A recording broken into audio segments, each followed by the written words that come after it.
So if I were buying one thing for my fitness after 50, what would it be? I'm Deborah Atkinson. I'm the founder of Flipping 50, and I'm going to answer that question for you. Actually, I'm going to give you a 2-for-1. Okay, so here we go.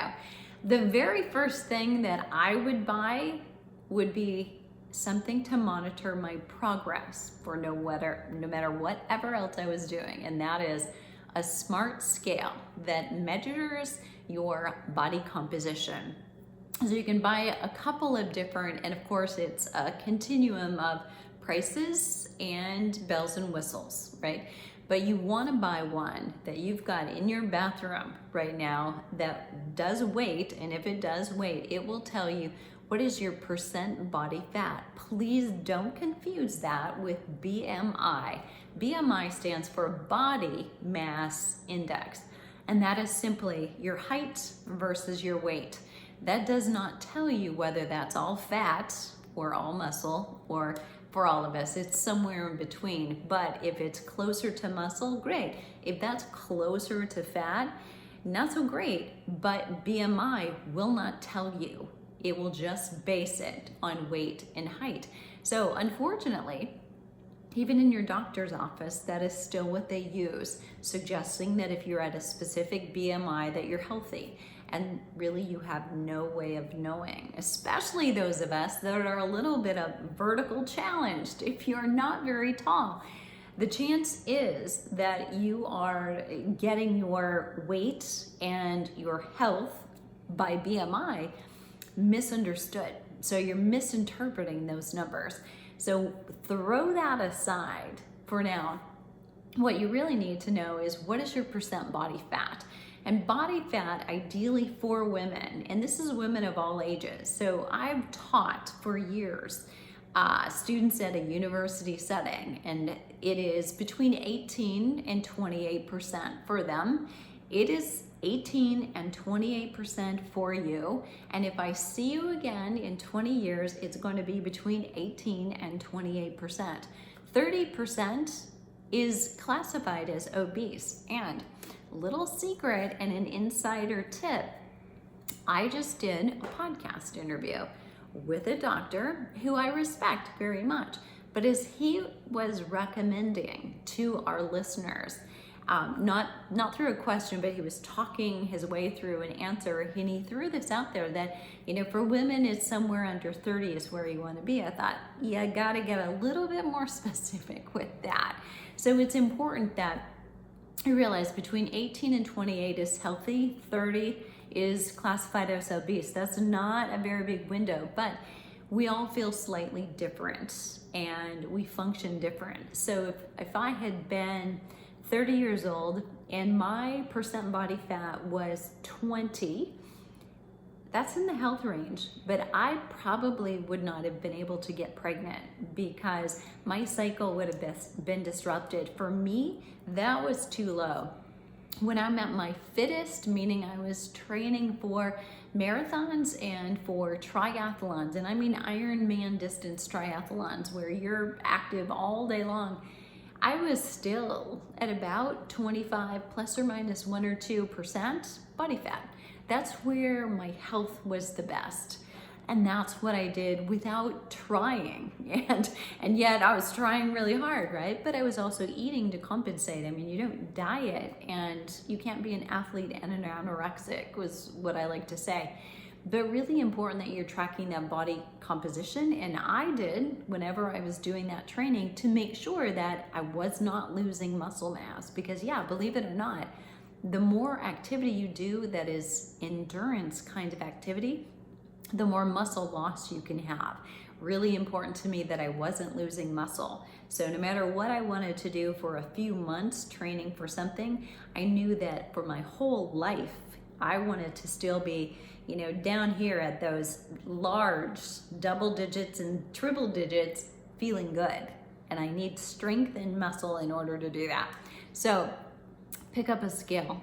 That'd be the number one thing, because no matter what else you choose to do, whether it's you're going to walk, you're going to weight train, you're going to do interval training, and I would recommend that you said, yes, I am, and yes, I am to all of those things.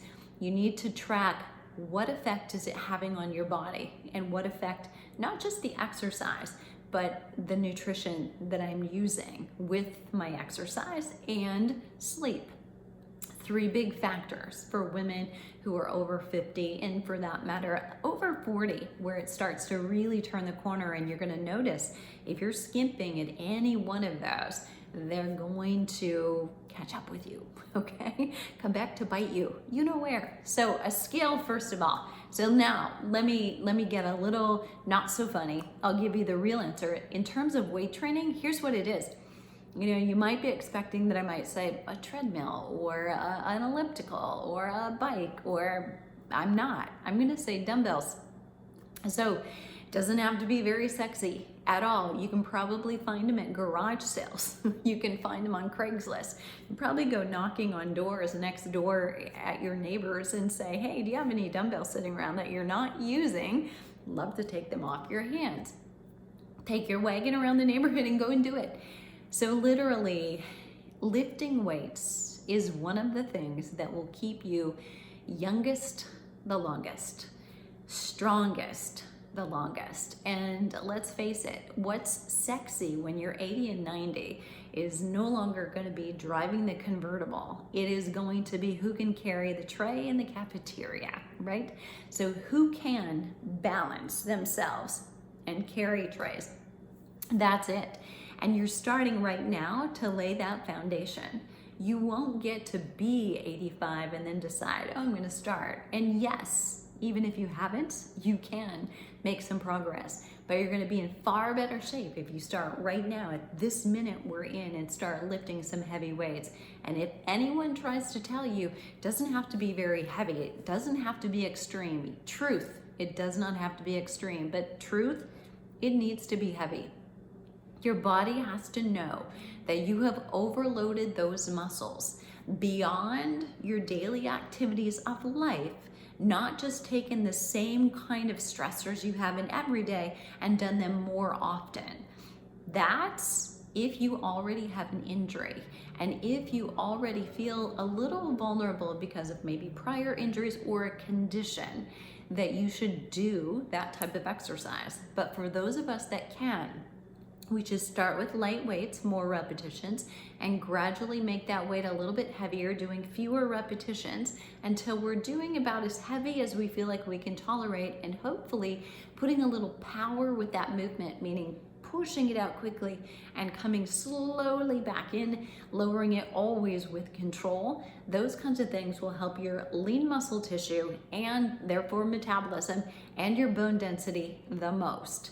Lifting light weight repeated times will not, I repeat, will not impact positively your bone density. Is it better than potentially sitting on the couch and not doing any weights? Very slightly. Actually, it does not have as much impact. You have to add that enough stress so that the muscle and bone fight back. That's what helps bone density. Could you do a lighter weight and more repetition to help your lean muscle tissue? You could, but if you can do heavier, it helps you far better. So think about how much strength you need. You may say, I don't need much in my daily life. But if you get your own groceries, you carry them, you pick up babies or hope to, you pick up bags of dog or cat food, and you get yourself up and out of a chair, even the bathroom chair matters. That takes pure strength. So even in those places where you think, I don't need strength, really, I don't do anything, getting up and down out of a chair, in and out of a car, those things all require strength. And sooner or later, you will begin to notice that I don't have it. I'm using those arms as much as I'm using my legs. And you don't want to get there because it's harder to get it back than to keep it and make it better in the first place. So there you have it. My number one pick for all of us would be dumbbells, some kind of heavy weight. And then of course, gotta tell you gotta have some kind of program. So like Lance said, it's not about the bike. Well, it's not about the weights, it's about what you do with them. So for help with that, I will put a link down below. It's the 5-day flip. and you can try 5 days just to get an idea of what it's like to do 5 effective days that don't have to take very long, but can actually help you get started. And if that was helpful, go ahead and put your comments below, but also subscribe so you won't miss a video. And I'd love to know what your question is, and I'll come back and answer that potentially next time. I'll see you on the flip side.